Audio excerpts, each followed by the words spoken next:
2 Samuel 1. David hears of Saul's death. After the death of Saul, when David had returned from striking down the Amalekites, David remained 2 days in Ziklag, and on the third day, behold, a man came from Saul's camp, with his clothes torn and dirt on his head. And when he came to David, he fell to the ground and paid homage. David said to him, Where do you come from? And he said to him, I have escaped from the camp of Israel. And David said to him, How did I go? Tell me. And he answered, The people fled from the battle, and also many of the people have fallen and are dead. And Saul and his son Jonathan are also dead. Then David said to the young man who told him, How do you know that Saul and his son Jonathan are dead?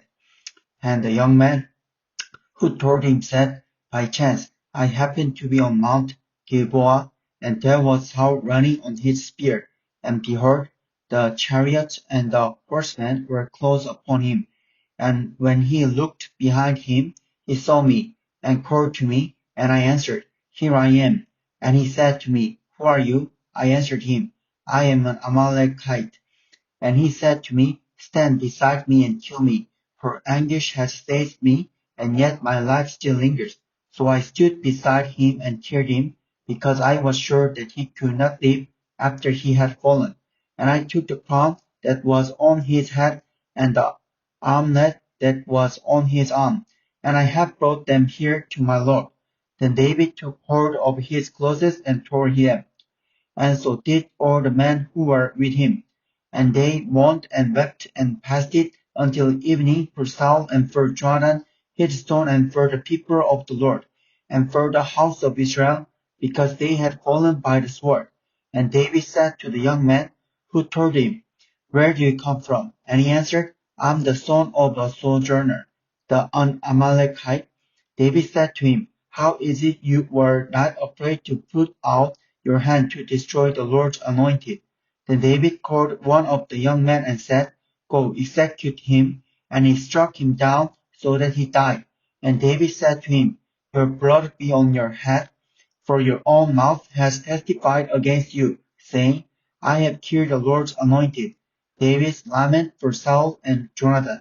And David lamented with this lamentation over Saul and Jonathan his son, and he said it should be told to the people of Judah. Behold, it is written in the book of Joshua, he said, Your glory, O Israel, is slain on your high places.